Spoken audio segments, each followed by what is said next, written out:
요한일서 1장 8절에서 10절까지 말씀입니다. 신약성경 요한일서 1장 8절에서 10절까지 말씀입니다. 신약성경 388페이지에 있습니다.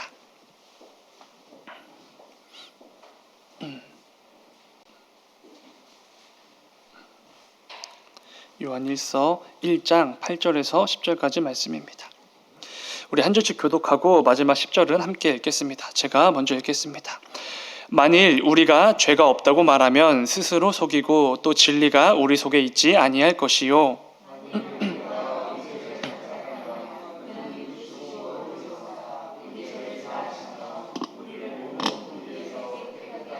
다 함께 만일 우리가 범죄하지 아니하였다 하면 하나님을 거짓말하는 이로 만드는 것이니 또한 그의 말씀이 우리 속에 있지 아니하니라. 아멘. 아멘. 잠시 기도하겠습니다. 드려진 예물 있습니다. 박혜수, 박세한 청년 1,000번째 예물 드렸습니다. 손진규 권사님, 사랑의 하나님 7월 한 달도 아들, 며느리, 손자 온 식구의 건강을 지켜주세요. 이렇게도 예물 드리셨습니다. 잠시 기도하겠습니다. 사랑하는 주님, 감사합니다.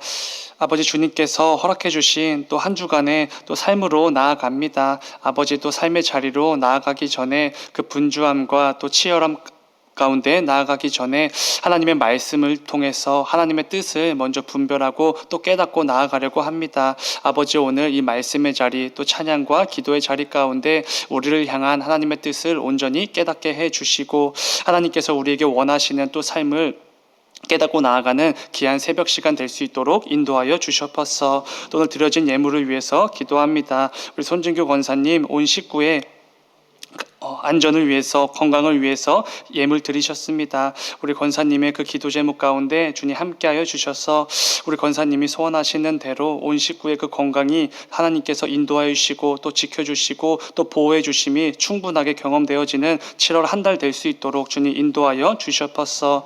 또한 박혜수, 박세한 청년 1,000번째 예물 드립니다. 하나님께서 부르시고 또 하나님께서 택하시고 세우신 하나님의 자녀들인 줄 믿습니다. 아버지, 우리 청년들의 마음 가운데 주님 신방하여 주시고 또 언제나 동행하여 주셔서 하나님의 살아계심이 믿어지게 해주시고 예수님을 영접하고 예수님을 자신의 입술로 또 자신의 삶으로 고백하는 우리 청년들 되어질 수 있도록 주님 함께하여 주시옵소서. 주님 감사합니다. 거룩하신 예수님의 이름으로 기도드렸습니다. 아멘. 함께 읽은 말씀을 가지고 성도의 회개, 이런 제목으로 함께 말씀을 나누어 보도록 하겠습니다. 소 제목으로는 하나님께서 허락해 주신 회개의 자리, 이렇게 정해 보았습니다. 우리는 예수 그리스도를 통해 사도 바울이 에베소서에서 말한 것처럼 빛의 자녀가 되었습니다. 우리는 원래는 어둠에 속한 자들이었는데 이제는 그리스도의 보혈로 빛의 자녀가 된 것입니다. 그런데 문제가 있습니다. 우리는 예수님을 통해 새 사람을 입어야 하는 그 삶을 선물로 받게 되었는데 우리는 여전히 옛사람, 죄된 본성이 가득하여서 매일 매 순간마다 죄를 짓고 싶어 한다는 것입니다. 그리고 실제로 죄를 짓기도 합니다. 기록된 바 의인은 없나니 하나도 없으며 사실은 이게 우리의 현실인 것입니다. 사단은 지금도 우는 사자와 같이 저와 여러분 모든 성도를 집어삼키려고 눈에 불을 켜고 돌아다니고 있습니다. 그런 죄의 유혹으로부터 절대 자유로울 수 없는 것이 우리의 현실이라고 할 수 있습니다. 오늘 다짐하고 결단을 하고 이 새벽에 기도로 나아간다고 해도 오늘 삶의 자리 가운데 또 내일 곧바로 넘어질 수밖에 없는 게 우리의 현실인 것입니다. 사단은 우리의 믿음이 흔들릴 만한 곳을 집요하게 연구하고 고민하고 파고듭니다. 오죽하면 사역을 제대로 배우려면 사단에게 배우라, 이런 말이 있을 정도입니다. 성도를 죄의 길로 인도해서 빛이신 하나님의 자녀다운 그런 삶이 아니라 빛이신 하나님과 함께 할 수 없는 어둠 가운데 거하는 그런 삶을 살게 만듭니다. 그리스도의 보혈의 은혜로 빛이신 하나님의 자녀가 되었지만 여전히 삶에 가득한 죄의 모습들이 우리를 계속해서 하나님과 멀어지게 만듭니다. 우리 스스로 하나님을 밀어내게 만드는 것입니다. 점점 하나님과 상관이 없는 죄인들의 삶을 살도록 부추기고 있는 것입니다. 무더운 여름날 가게에서 장사를 하시는 분들이 열을 식히기 위해 가게 앞에다가 찬물을 끼얹는 그런 모습을 가끔씩 보게 됩니다. 그런데 아무리 많은 물을 끼얹는다고 해도 몇 분만 지나면 뜨거운 떼약볕에 그 많은 물들이 순식간에 마르기 시작합니다. 그리고 이내 흔적도 없이 그 물들이 전부 사라지게 됩니다. 그러나 우리의 죄는 그렇지 않습니다. 가만히 냅둔다고 해서 조금씩 사라지다가 끝내 소멸하는 그런 게 절대로 아니라는 것이지요. 오히려 그 죄가 점점 더 커져서 이내 우리를 집어삼키게 될 것입니다.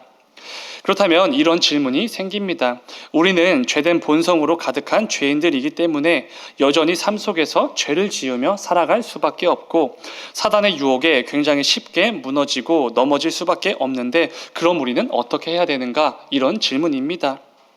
죄는 계속해서 커져서 그 영향력이 거대해질 것이고 결국 죄를 짓고 또 짓고 계속해서 지을 수밖에 없을 텐데 우리는 어떻게 해야 되는가라는 부분입니다.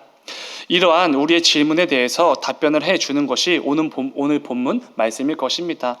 본문 9절을 다시 한번 읽어보면 이렇습니다. 만일 우리가 우리 죄를 자백하면 그는 미쁘시고 의로우사 우리 죄를 사하시며 우리를 모든 불의에서 깨끗하게 하실 것이요. 아멘.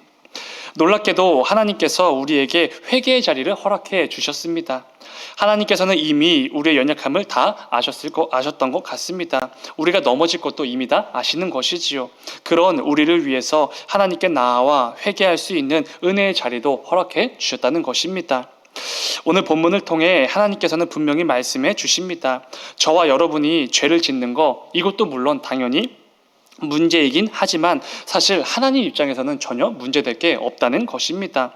진짜 문제가 뭐라고 말씀하시지요? 죄를 짓고도 하나님께 나아오지 않는 거, 하나님께 회개하지 않는 거, 이게 진짜 문제라고 말씀해 주십니다. 우리는 모두가 뼛속까지 부패한 죄를 지을 수밖에 없는 죄인들이지만 하나님께 이건 아무 문제도 되지 않는다는 것입니다. 오히려 죄를 짓고도 하나님께 나아와 모든 죄를 자백하며 회개하지 않는 거 이게 진짜 큰 문제다 이렇게 말씀해 주시는 것이지요. 오늘 본문이 말하는 것처럼 만일 우리가 죄가 없다고 말하면 혹은 만일 우리가 범죄하지 아니하였다 하면 이렇게 말하지 말라는 것입니다. 그저 죄를 인정하고 연약함을 인정하고 우리가 하나님 앞에 나와 죄를 자백하기만 하면 모든 불의에서 깨끗하게 하시는 그 하나님이 계시다는 것입니다.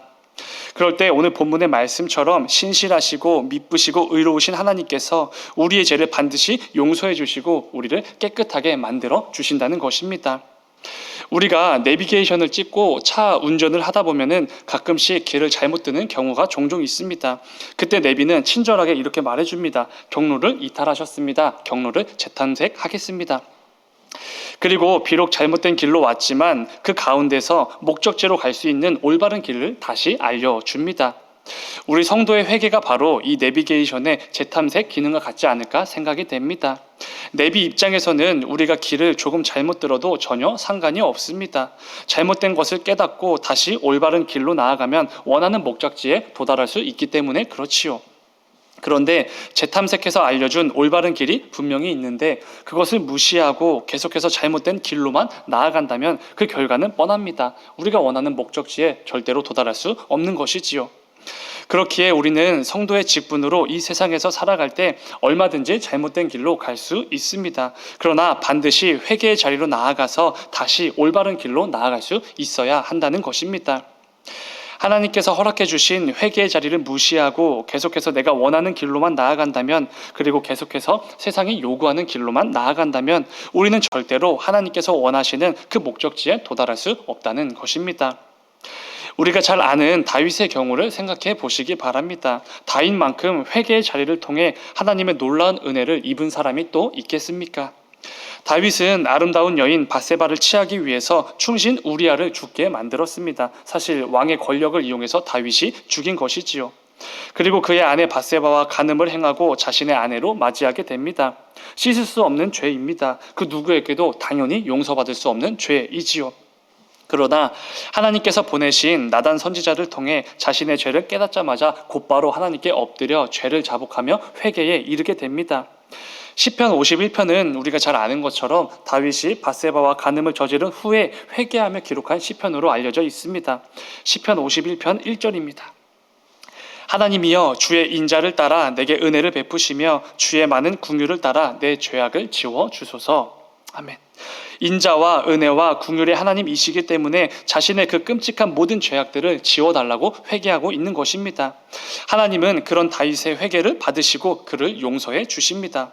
왜냐하면 오늘 본문의 말씀처럼 하나님은 우리가 어떤 죄를 짓든지 자백하며 하나님께 회개로 나아갈 때 반드시 용서해 주시고 모든 불의를 깨끗하게 해주시는 분이시기 때문에 그렇습니다.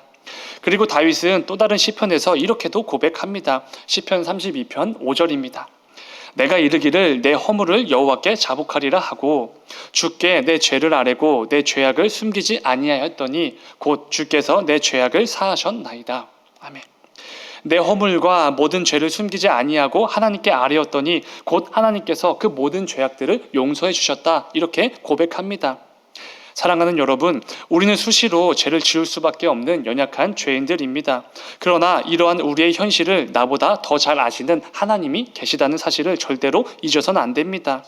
우리의 앉음, 일어섬을 다 아시고 어디로 갈지 어디로 누울지도 다 아시는 하나님이십니다. 우리가 내뱉는 말에 담긴 그 적은 의도 하나들까지도 다 아시는 분이 우리 하나님이십니다. 그 하나님께서 지은 죄를 모두 가지고 하나님께 담대히 나아오라고 말씀해 주셨습니다. 그렇기에 우리는 두려운 마음에 혹은 죄성스러운 마음에 하나님께 나아가지 못할 이유가 하나도 없는 것입니다. 하나님 앞에서 죄를 짓는 게 문제가 아니라 죄를 짓고도 하나님께 아뢰지 않는 것, 이게 진짜 큰 문제라는 것을 기억하시길 바랍니다. 사단은 아마도 계속해서 속삭일 것입니다. 네가 그러고도 성도냐고, 그러고도 예배를 하러 가냐고 속삭일 것입니다. 그런 말과 그런 행동을 하고도 감히 하나님 앞에 나아가냐고 속삭일 것입니다.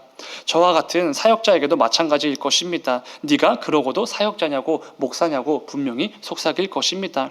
그러나 당연히 사단의 속삭임에 불과합니다. 우리는 어떤 죄를 짓든지 반드시 주님 앞에 나아가 자백해야 합니다. 그렇게만 하면 모든 것을 용서해 주시고 모든 것을 깨끗하게 해 주시는 우리의 아버지가 계시기 때문입니다. 오늘 말씀을 꼭 기억하시고 우리 삶 가운데 크든 작든 죄를 짓게 되었을 때, 내 죄를 발견하고 인식하게 되었을 때에 지체하지 말고 아버지 하나님께 나아와 그 크신 긍휼과 자비와 은혜를 구하는 저와 여러분이 되기를 간절히 소망합니다. 우리가 오늘 말씀을 묵상할 때에 한 가지 오해하면 안 되는 부분이 있습니다. 그것은 우리가 회개에 관한 부분인데, 이 회개를 단순히 후회 정도로 생각하는 것입니다. 이거는 굉장히 큰 오해이지요. 하나님께서 우리에게 회개의 자리를 허락해 주신 이유는 단지 내가 또 죄를 지었구나, 조금만 참고 죄를 짓지 말걸, 이 정도의 깨달음을 주시는 그런 자리가 절대로 아니라는 것입니다. 회개는 단순히 후회하고 죄를 인식하는 정도에 그치는 게 아니라 반드시 돌이켜서 올바른 길로 나아가는 것, 여기까지가 회개라는 사실을 반드시 아셔야만 합니다. 내비가 아무리 재탄색을 해서 경로를 알려주어도 운전자가 그 경고를 무시하고 계속해서 자기 마음대로 그 길을 나아간다면 절대로 목적지에 도달할 수 없는 것이지요. 마찬가지로 회개를 그저 후회와 죄를 인식하는 정도로만 이해하고 회개에 따른 그 어떤 결과나 변화도 없다면 이것은 잘못된 것입니다. 세례 요한이 외쳤던 그 말씀들을 한번 생각해 보시기 바랍니다. 세례 요한은 예수님보다 앞서서 사역을 시작했습니다. 그 사역을 시작할 때 이렇게 선포합니다. 회개하라, 천국이 가까웠느니라. 이렇게 담대하게 선포를 하지요. 그런데 여기서 이 회개를 촉구하는 말씀만 선포한 게 아닙니다. 이어서 이렇게 선포합니다. 회개에 합당한 열매를 맺으라. 회개를 통해 돌이켰다면 그에 합당한 열매를 반드시 맺으라는 것입니다. 그렇습니다. 회개는 반드시 그에 합당한 열매가 있어야만 합니다. 그래야 단지 후회 정도로 끝나지 않는 것입니다. 창세기 34장에 보면은 야곱의 딸인 디나가 세겜이라는 추장에게 몹쓸 짓을 당하게 됩니다. 그때 이 디나의 오빠인 시므온과 레위가 계략을 짜서 추장 세겜과 그 땅에 사는 모든 남자들을 죽이고 그 땅을 약탈하게 됩니다. 우리가 다 아는 내용입니다. 그런데 창세기 49장으로 넘어가면은 야곱이 그의 아들들에게 축복을 하는 말씀이 등장하는데, 이 34장에 있었던 이 사건 때문에 시므온과 레위는 복이 아니라 저주를 받게 됩니다. 그것도 혹독하고 맹렬한 저주를 받게 되지요. 시므온과 레위 두 사람의 죄로 인해서 후에 각각 큰 민족을 이루게 될 시므온 지파 그리고 레위 지파가 하나님의 맹렬한 저주를 받게 된 것입니다. 그런데 레위 족속은 조금 이 시므온 지파와 조금 달랐던 모습을 보입니다. 하나님께서 내리신 이 저주를 끊기 위해 부단히 노력을 하는 것이지요. 죄에서 돌이켜 회개로 나아가며 하나님께로부터 받은 저주를 끊기 위해서 계속해서 노력을 합니다. 그 노력 중에 하나가 우리가 잘 알고 있는 출애굽기 32장에 등장하는 금송아지 사건에서 나타나게 됩니다. 모세가 하나님께서 시내산 정상으로 이 모세를 부르셔서 이 계명과 성막을 주십니다. 그때 이 올라간 지 한참이 지나도 이 모세가 소식이 없자 불안해진 이스라엘 백성들이 어떤 일을 하지요? 모아둔 금을 다 모아서 금송아지 우상을 만들게 됩니다. 그리고 그 우상이 자신들을 애굽에서 인도해낸 하나님이라고 여기고 부르며 찬양을 하게 됩니다. 하나님이라는 이름을 가진 우상의 탄생이었습니다. 그 후에 시내산에서 내려온 모세가 백성들의 그 우상 숭배를 보고 분노하게 됩니다. 하나님께 직접 받은 두 돌판을 바닥에 던져서 깨뜨려 버리기까지 하지요. 그런데 놀라운 것은 모든 백성들이 금송아지를 우상 숭배할 때 딱 한 지파만 우상 숭배를 하지 않고 모세를 끝까지 기다렸습니다. 그게 바로 레위 지파입니다. 레위 자손만 스스로를 성결하게 하여 우상을 숭배하지 않았던 것입니다. 이 사건을 통해 하나님의 맹렬한 저주를 받았던 레위 자손들은 이 저주에서 복으로 바뀌게 됩니다. 엄청난 복을 받게 되지요. 그 복이 무엇이지요? 하나님을 예배하는 제사장 지파가 되는 복입니다. 축복의 통로 그 자체인 큰 복을 받는 지파로 바뀌게 되는 것입니다. 씻을 수 없는 죄를 지은 것은 분명하지만 그 죄를 인정하고 하나님께 회개로 나아올 때, 그리고 단지 후회와 죄를 인식하는 정도에서 멈추고 그치는 것이 아니라 여러 노력을 통해 그에 합당한 열매를 맺어 나갈 때 그들은 저주가 복으로 변하는 놀라운 하나님의 은혜를 경험했던 것입니다. 사랑하는 여러분, 하나님께서 우리에게 허락해 주신 회개의 자리가 바로 이런 자리입니다. 이 사실을 분명히 알고 내가 지은 죄를 회개의 자리로 가지고 나와 주님께 모두 아뢰시길 소망합니다. 하나님께 용서를 구하고 또 다시 일상으로 돌아왔을 때 그냥 죄를 인식하는 정도에서 멈추는 게 아니라 반드시 그에 합당한 열매를 맺는 우리가 되기를 소망합니다. 그럴 때 하나님은 우리들을 외면하지 않으시고 오히려 큰 복을 내려주실 것입니다. 우리는 이를 통해 은혜롭고 자비롭고 노하기를 더디하시고 이내가 크신 그 긍휼의 하나님을 마음껏 경험하게 될 것입니다. 돌아올 한 주간의 삶 속에서 우리는 얼마든지 또 넘어질 수 있습니다. 넘어질 수밖에 없겠지요. 그러나 그때마다 담대히 하나님 앞으로 나와 죄를 자백하고 회개하시길 소망합니다. 이를 통해 하나님께서 인도해 주시는 성도의 길로 다시 한 걸음 나아가는 저와 여러분이 되기를 주님의 이름으로 축원을 드립니다. 잠시 기도하겠습니다. 사랑하는 주님, 우리의 연약함, 또 우리의 부족함, 그리고 계속해서 죄를 짓고 싶어하는 그 비참한 모습들, 우리도 잘 알지만 우리보다 더 잘 아시는 하나님 아버지가 계십니다. 하나님, 우리가 또 한 주간의 삶 가운데 또 다짐하고 또 결단을 하며 나아가지만 또 넘어질 수밖에 없을 것입니다. 그러나 그 모든 죄들을 다 가지고 하나님 앞에 담대히 나와서 죄를 자복하고 회개하는 우리가 되기를 간절히 소망합니다. 그리고 단순히 하나님께 회개하고 또 후회 정도로 끝나는 것이 아니라 우리 삶 가운데 그 회개를 통하여서 깨닫게 된 그 죄에서 돌이켜서 하나님께서 기뻐하실 만한 그 회개에 합당한 열매를 가득 맺는 우리가 되게 하여 주시옵소서. 그리하여서 오늘부터 이어지는 한 주간의 삶 속에서도 하나님께서 기뻐하시는 그 삶의 열매들을 가득 맺어 나가는 우리 모두가 되게 하여 주시옵소서. 주님 감사합니다. 거룩하신 예수님의 이름으로 기도드렸습니다. 아멘. 너희는